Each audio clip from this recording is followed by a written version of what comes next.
Di kawasan Gajah Mada 144 Singaraja, Bali, Pro 2 Singaraja, teman terbaik kamu. Teman Pro 2, masih barengan aku Ita Saputri yang bakal temenin kamu di sore ceria, bikin sore kamu makin berwarna.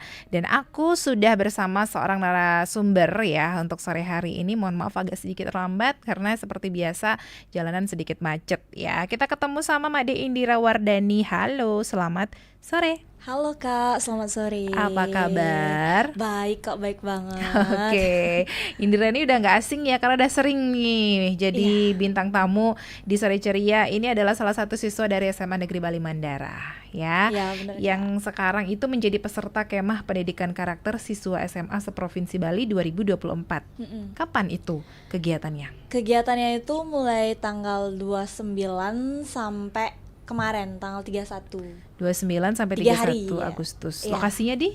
Kok 3 Agustus? Juli. Juli. Kemarin. Oh iya Ya, 29 sampai 31 Juli 2024. Lokasinya tuh ada di Badung. Di Outbound Tirte, apa sih namanya? Yang di daerah itu. Ya daerah itu dah, pokoknya sekitaran situ. Oke, apa yang memotivasi seorang Indira nih kok bisa kepikiran untuk berpartisipasi dalam kemah pendidikan karakter? Oke, jadi itu tuh kemahnya udah dikirim ke masing-masing sekolah. Jadi itu dari Dinas Pendidikan Provinsi Bali, kemudian mengundang seluruh ketua OSIS yang ada di seluruh Bali. Jadi pertemuannya itu untuk seluruh ketua OSIS gitu Kak. Ya kebetulan saya juga ketua OSIS di SMA Bali Mandara gitu. Oh gitu, itu tuh event tahunan apa gimana?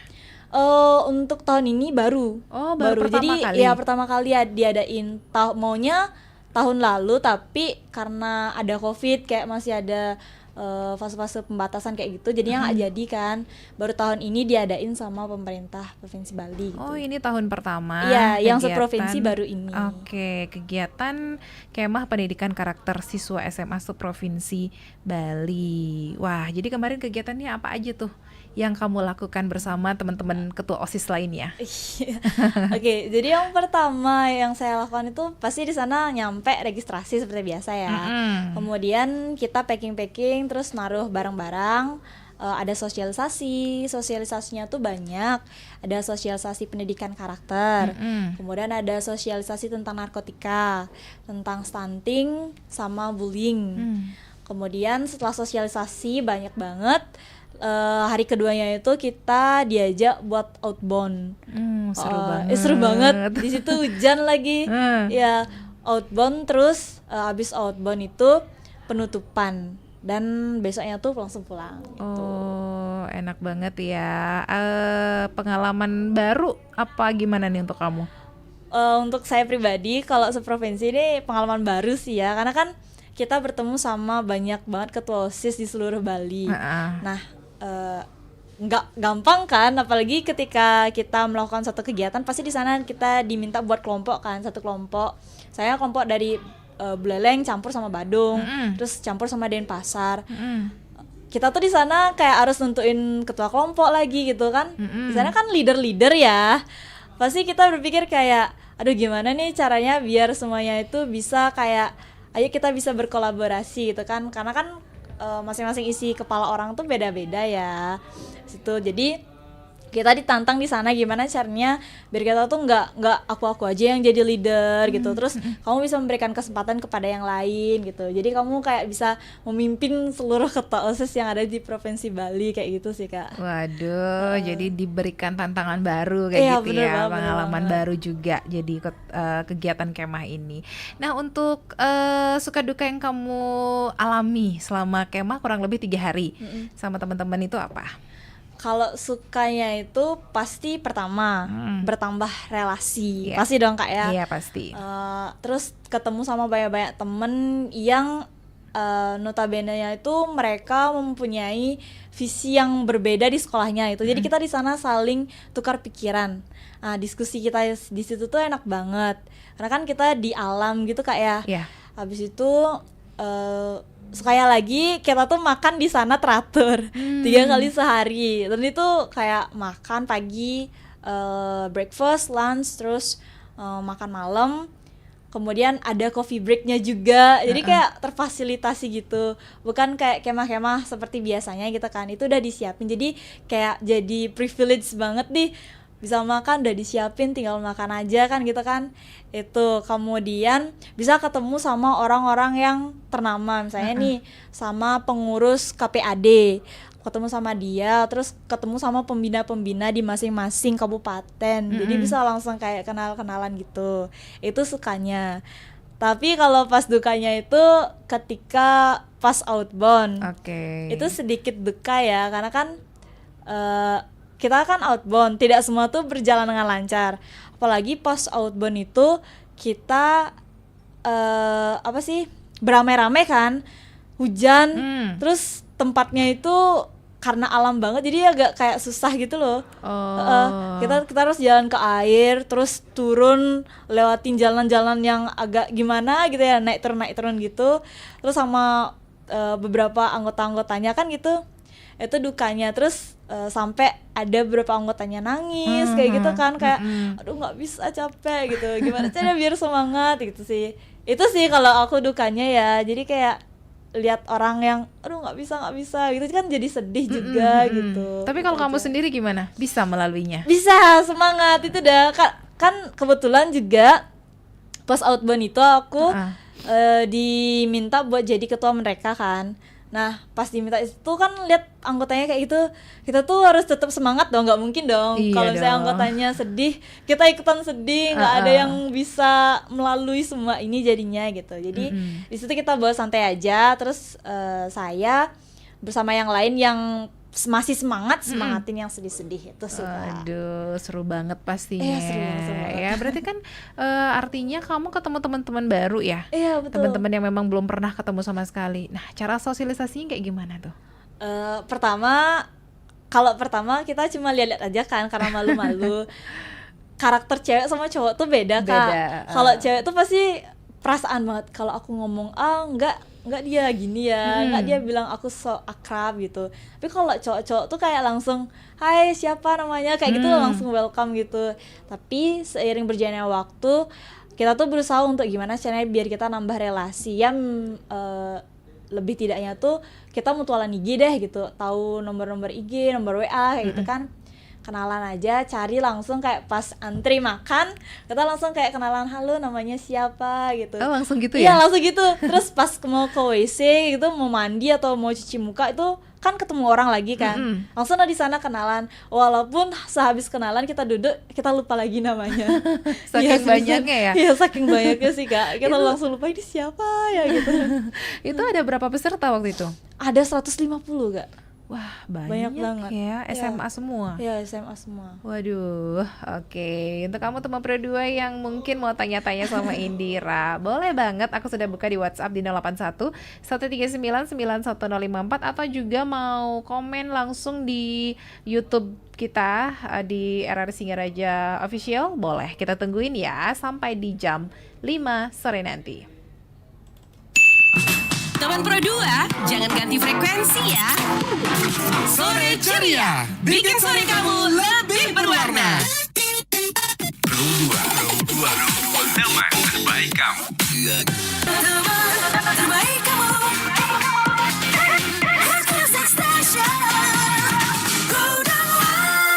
Indira dari SMA Negeri Bali Mandara yang kemarin sempat ikutan yang namanya Kemah Pendidikan Karakter Siswa SMA Seprovinsi Bali 2024 ya.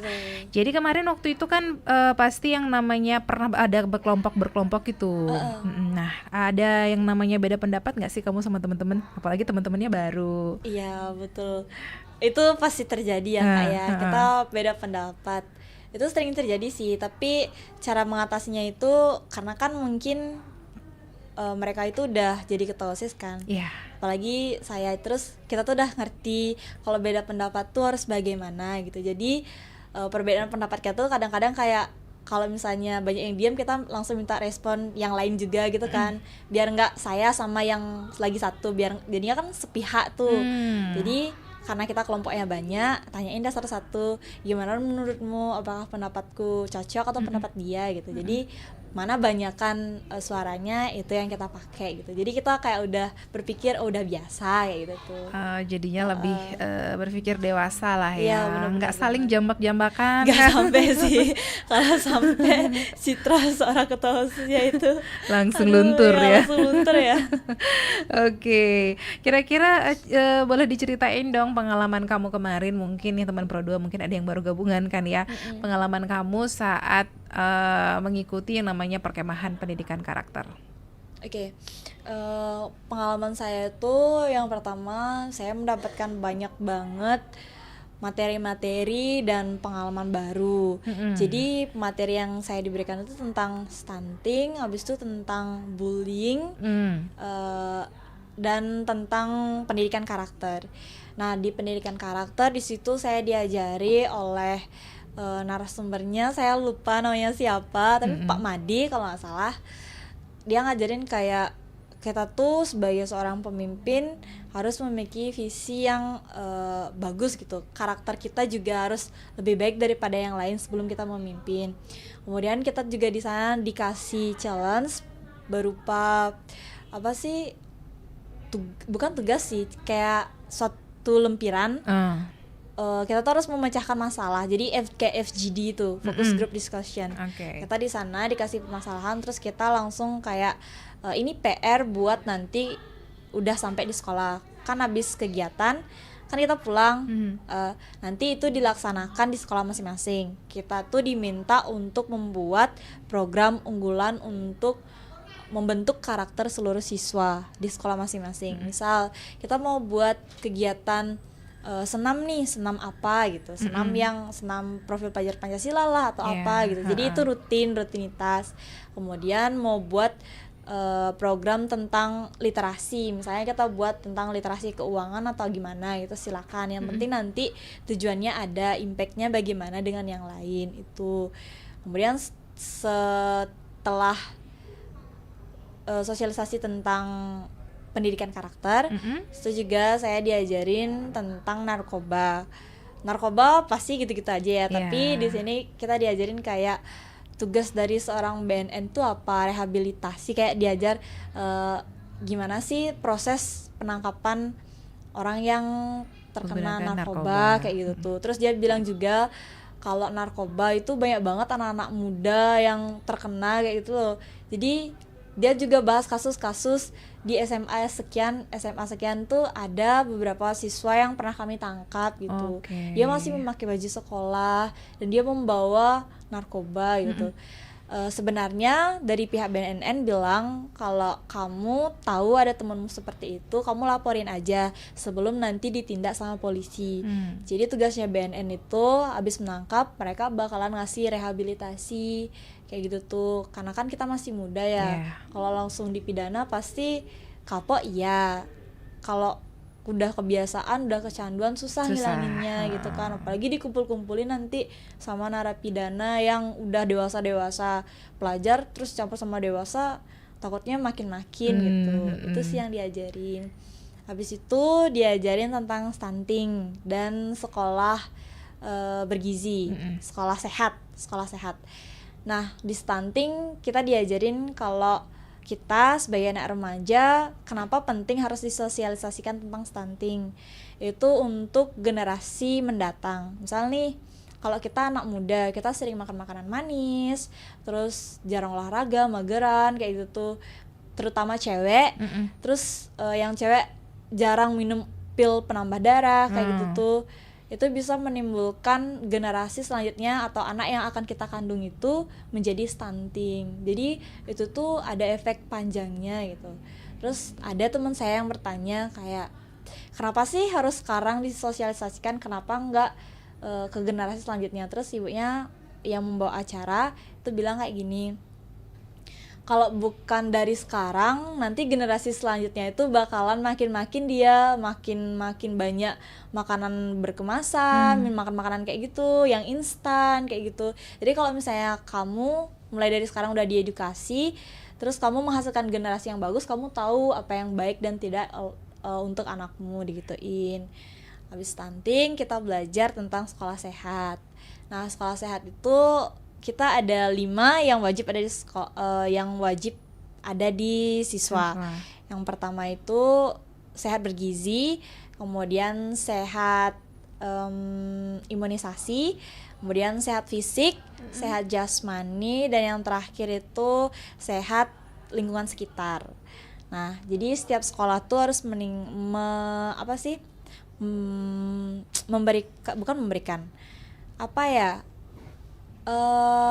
setiap sekolah itu harus melakukan kegiatan yang dapat masuk ke 5 sehat ini gitu. Jadi itu dah yang sempat tadi saya katakan, kayak melakukan senam, mungkin mau ngadain makan sehat bareng atau gimana kayak gitu tuh.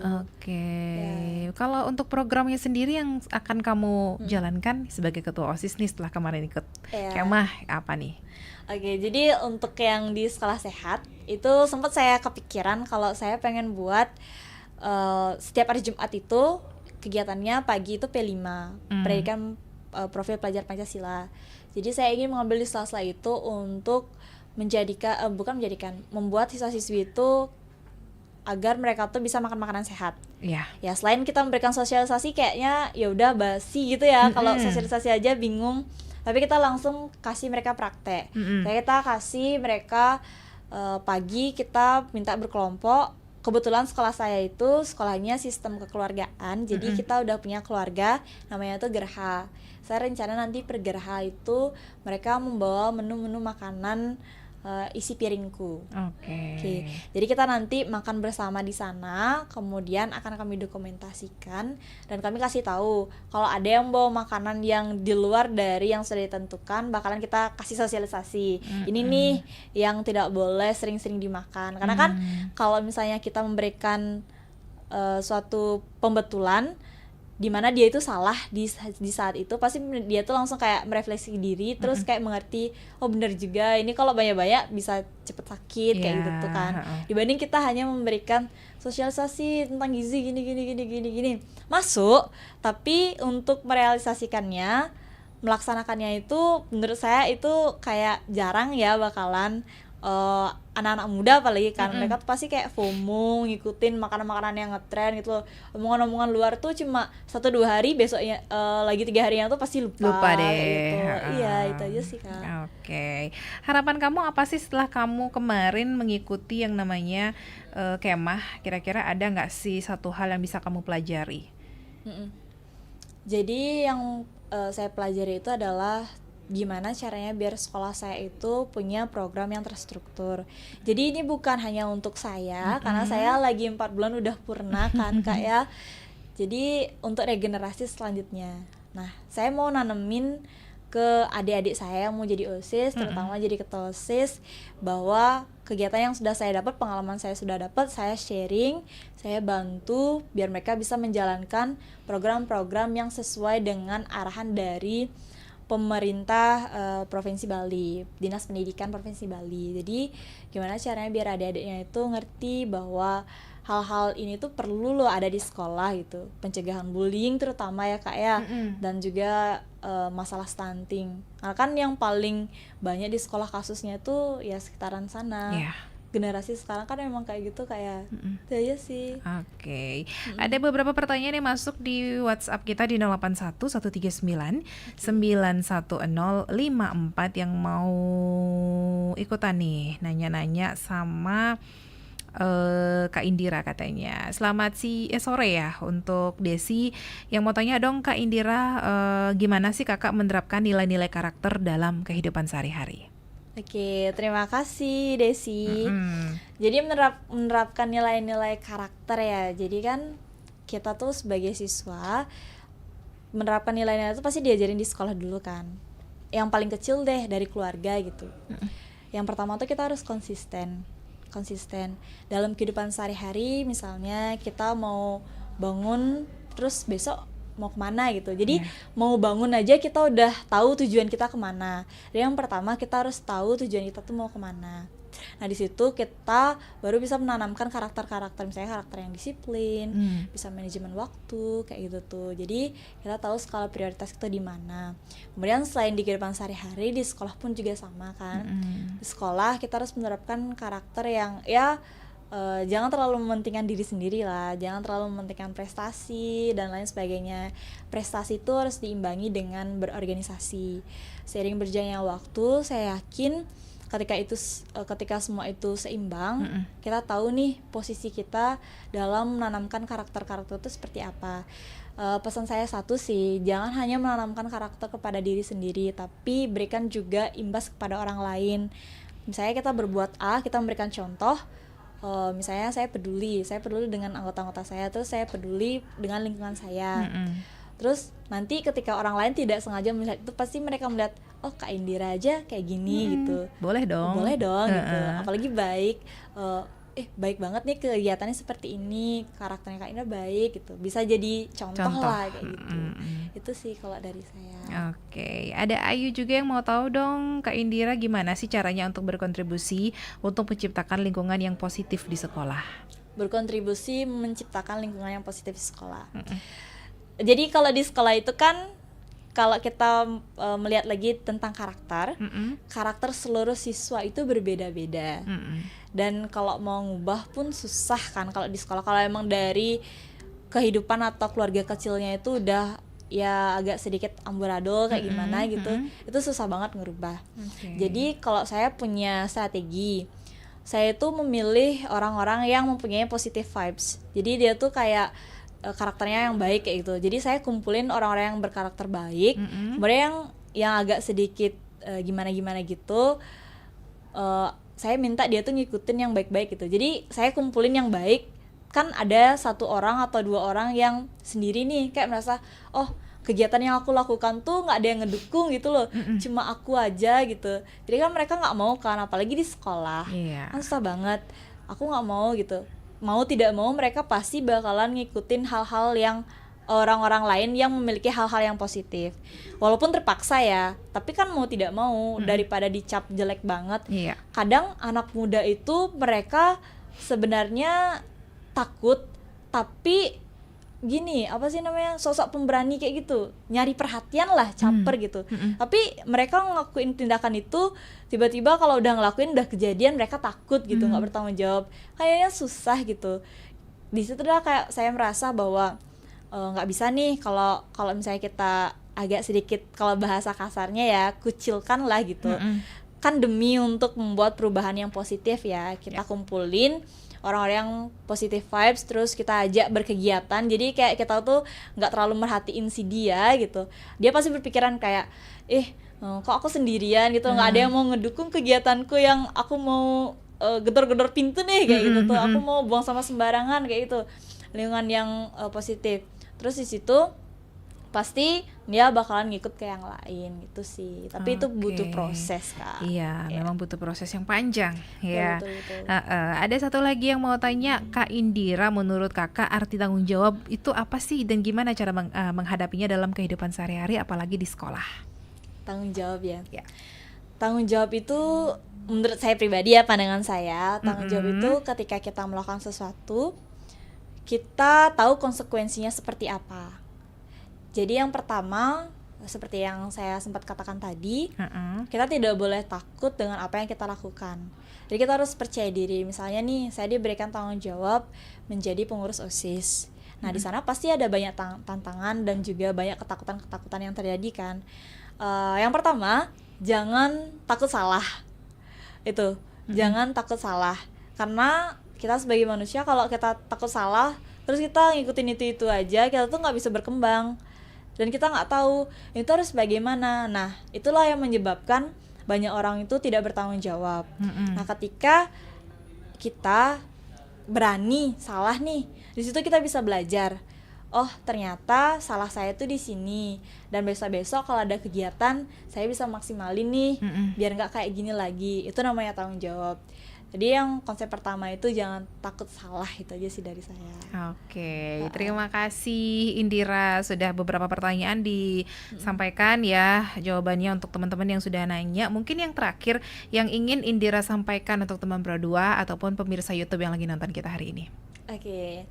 Baik, untuk teman-teman yang ada di rumah dan juga teman-teman Pro 2, khususnya nih untuk anak-anak SMA yang mungkin yang seangkatan dengan saya yang kelas 12 mau lulus kayak gitu, ataupun adik-adik angkatan saya berpesan bahwa ketika kamu di sekolah, lakukan apa yang semestinya dilakukan. Jangan pernah menyerah, dan juga jangan takut akan hal-hal yang ada di sekolah, karena kan sekolah itu adalah tempat kita membuat kesalahan banyak banget, sehingga kita bisa belajar dari sana. Keluar dari sekolah kita bisa melakukan hal-hal yang memang seharusnya kita lakukan, nggak bertanya lagi, nggak memulai dari awal lagi, karena kan kita udah belajar di sekolah. Jadi gunakan sekolah itu sebagai mana mestinya, jangan hanya sebatas belajar, pulang, habis itu besoknya bangun lagi belajar dan pulang. Biar nggak kayak gitu. Lakuin hal-hal yang memang perlu dilakukan dan tingkatkan lagi kemampuan kamu. Itu aja sih dari saya. Oke, terima kasih Indira. Sore hari ini sudah berkenan hadir ya ke Studio Pro 2 Singaraja, dan tentunya sukses untuk kamu ke depannya di kegiatan-kegiatan berikutnya ya. Terima kasih juga untuk teman Pro 2 yang sudah ikutan di WhatsApp, yang cuma dengerin di rumah aja atau cuma nonton YouTube kita juga terima kasih banyak. Jangan kemana-mana, dengerin terus Pro 2 FM, teman terbaik kamu. Teman Pro 2, jangan ganti frekuensi ya. Sore Ceria, bikin sore kamu lebih berwarna. Pro 2, teman terbaik kamu.